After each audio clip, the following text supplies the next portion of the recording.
What is EOR? EOR is enquiry on result. और बहुत सारे learners every single year they fill the EOR, but despite filling the EOR they are not able to reap the benefits. They pay huge sum, फिर भी कुछ benefit नहीं होता. जितनी हमारी एग्जाम की फी है उससे बस थोड़ी सी ही कम EOR की फी होती है, और EOR फिल करने के बाद भी लर्नर्स को लगता है कि कोई फायदा नहीं हुआ, ये तो हमारे पैसे वेस्ट हो गए. सो इज इट ट्रू कि EOR का कोई बेनिफिट नहीं होता? इस चीज का आंसर आज मैं इस वीडियो में देने वाली हूँ on the basis of various instances. So basically there are many students of mine who have filled EOR, and on the basis of that मैं आपको बताऊंगी कि EOR बेनिफिशियल है भी कि नहीं है.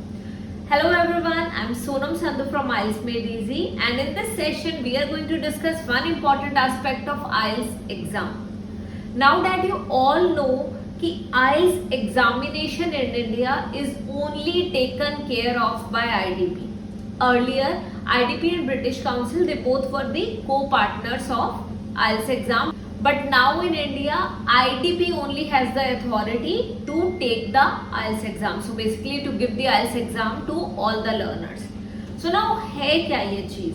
Is it true or not? First of all, जो IELTS हमारे एग्जाम की फी है that is around 17,000 rupees.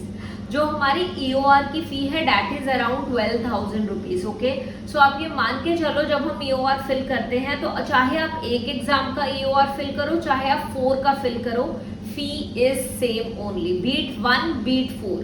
और मैं यहाँ पे टेंटेटिव फी आपको मैंने बताई है, तो प्लीज यहाँ पे जाके कमेंट में ट्रोल मत करना कि मैम इतनी नहीं है, इतनी है, इतनी नहीं है, इतनी है. बट यस, नोटिफाई करना चाहते हो तो जरूर करो, बट टेंटेटिवली अराउंड 12,000 रुपीज आपके लग जाते हैं EOR में. सो जब आप EOR फिल करते हो तो EOR कब फिल करनी चाहिए, क्यों फिल करनी चाहिए, पहला स्टेप ये है, वो मैं आपको बताऊंगी. दूसरा, EOR फिल करने के बाद कितने टाइम का वेट करना चाहिए. थर्ड थिंग, EOR फिल करने का कोई बेनिफिट भी होता है या नहीं होता है. So first of all, what is EOR? EOR is enquiry on result. आपने एग्जाम दिया, ठीक है, you took the exam and after the result got declared, you were not satisfied with the result. You performed really well in the exam, but when the result appeared, when the result came, you got to know that you were not able to clear, ठीक है, the IELTS exam, or maybe one of the modules you were not able to crack.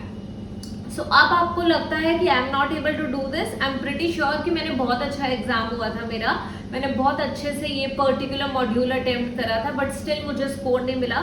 So you can fill the EOR for that particular module. EOR is enquiry on result. That means जिस module में आपको लगता है कि examiner ने checking के बाद जो आपको स्कोर दिया है वो that is not as par, ठीक है, योर लेवल, ठीक है, और that is not as per your expectation, तो आप वहां पे EOR फिल कर सकते हो. नाउ सेकेंडली, EOR कितने मॉड्यूल्स के लिए फिल कर सकते हो. देखो, सबसे पहली चीज, जब भी EOR फिल कर रहे हो ना, please make it a point कि राइटिंग एंड स्पीकिंग मॉड्यूल्स के लिए EOR फिल करो. If you are paying 12,000 rupees और आप सोच रहे हो कि मेरे को रीडिंग एंड लिसनिंग में लगता है कि मेरा बहुत अच्छा हुआ था और उन्होंने मुझे बैंड 7 नहीं दिए, they just give me band 5 और band 6. So in that case आप रीडिंग के लिए EOR फिल करोगे तो चांसेस बहुत कम है, बिकॉज रीडिंग में एक प्रॉपर स्कोरिंग है एंड उसके अकॉर्डिंग चेकिंग होती है, तो उसमें नेग्लिजिबल चांसेस होते हैं कि आपका स्कोर इंक्रीज हो जाए, स्कोर चेंज हो जाए. तो मैं कभी रेकमेंड नहीं करती कि रीडिंग एंड लिसनिंग मॉड्यूल्स के लिए EOR फिल करो, बिकॉज अगर आप रीडिंग एंड लिसनिंग के लिए EOR फिल करते हो तो you are going to waste your money, that's for sure. क्योंकि मैंने आपको जैसा कि पहले बताया, नॉट इवन 1% चांसेस हैं, ठीक है, कि आपका उसमें स्कोर इंक्रीज होगा. नाउ आपको किसके लिए EOR फिल करनी चाहिए? So you can fill the EOR either for writing and speaking module. So try to understand this. So you can either fill it for writing और स्पीकिंग. वाई? बिकॉज ये दोनों जो है हमारे वो मॉड्यूल्स हैं जिसमें we are going to, every single student will have different answers. Okay, so उसके बेसिस पे आपकी करेक्शन होगी. हो सकता है कि फॉर अ पर्टिकुलर एग्जामिनर आपका ऐसे 5.5 बैंड लेवल का है, and for the other examiner, ठीक है, दैट सेम ऐसे will be of somewhere around 6 और 6.5 band level. So yes, writing और स्पीकिंग में आप एग्जाम दे के आए, आपको लगता है एग्जामिनर ने आपकी एक्सपेक्टेशन के अकॉर्डिंग स्कोर नहीं दिया, तो please go for EOR. In that case आप EOR फिल जरूर करो, बिकॉज देयर आर चांसेस कि आपका स्कोर इंप्रूव होगा. अब कितने चांसेस हैं हम ये डिस्कस करते हैं, बट बिफोर डैट एक चीज और बता दूं आपको, EOR की फी बिल्कुल सेम है, चाहे आप 1 मॉड्यूल के लिए फिल करो चाहे आप 4 मॉड्यूल्स के लिए फिल करो, EOR की फी इज टोटली द सेम। तो आपने एक ही फी पे करनी है। अगर जब आप पे कर रहे हो राइटिंग मॉड्यूल के लिए पर आपको लगता है कि स्पीकिंग में भी चांसेस हैं, तो आप स्पीकिंग के लिए भी वहां पे इंक्वायरी ऑन रिजल्ट वो फॉर्म फिल कर दो, ठीक है। अब आपने वो फॉर्म फिल कर दिया राइटिंग एंड स्पीकिंग के लिए, यू स्टिल थिंक कि रीडिंग का मुझे ऐसा लग रहा है, you can fill it for reading as well, but only for reading and listening paying 12,000 doesn't make any sense. If you are already making the payment for writing module, then you can do it for reading as well. Okay, now this part is also done कि कैसे क्या करना है, कितनी देर wait करनी है। अब आपने जब फॉर्म फिल करा उसके बाद पूरे 1 मंथ आप डेडिकेटेडली वेट करो प्लीज। आप मेरे को 2 वीक्स के बाद मैसेज करोगे, you are going to message me after 3 weeks, so उसका कोई बेनिफिट नहीं है। Wait for 1 full month. जब आप 1 फुल मंथ की वेट करोगे you will get to know कि आपका क्या रिजल्ट है, और विद इन अ मंथ आपके पास मेल आ ही जाएगा। ऐसा नहीं होता कि मेल ना आए 1 मंथ में, बट वेट फॉर 1 मंथ। कभी कभार हो सकता है कि 2 to 3 डेज ऊपर लग जाए, बट 1 मंथ में आ जाता है आपका result. Now you have got to know कि कितने टाइम में रिजल्ट आएगा। अब इसके चांसेस कितने हैं, the last question is this only, और वो मैं आंसर करने वाली हूँ।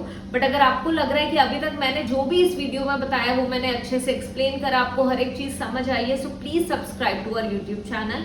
और अगर आपको लगता है कि मेरा समझाने का तरीका उतना बेनिफिशियल नहीं है तो प्लीज कमेंट सेक्शन में जरूर बताना, I will try to improve it. Now we also have this IELTS full course available on our YouTube channel, जो कि 5 hours का कोर्स है, जिसमें reading, listening, writing, speaking and grammar ये पांचों के पांचों मॉड्यूल्स ऑलरेडी कवर्ड है, फुली कवर्ड है। सो ये कोर्स आप जरूर जाके देखो, बिकॉज ये कोर्स पहले पेड था। We used to charge somewhere around 500 rupees for the same course, but now it is free for all of you. So please do not miss this opportunity. I'm going to share the link above. Go and check this course. Okay? Properly देखो, notes बनाओ, तभी benefit होगा। Now coming to the last question, that is कि कितने chances है EOR के। अगर out of 10 cases में देखूं, because मेरे somewhere around पिछले 2 years में 10 students ने EOR fill करी है। आउट ऑफ 10 स्टूडेंट्स 2 स्टूडेंट्स के पॉजिटिव रिजल्ट आए हैं। सो 2 स्टूडेंट्स ऐसे थे, एक स्टूडेंट के राइटिंग में 6.5 से 7 बैंड हुए थे, ठीक है, and she is in Canada now. Okay, so एक और स्टूडेंट थे जिनके स्पीकिंग मॉड्यूल में 5.5 से 6 बैंड हुए थे, and she is also in Canada. So point is 20% chances है कि आपके EOR से रिजल्ट आएगा, उससे ज्यादा चांसेस नहीं है। सो आप सोच समझ के फिल करो। अगर आप 100% श्योर हो then you go for EOR। अगर आपकी टीचर 100% श्योर है कि आपने ऐसा आंसर लिखा है then you go for EOR।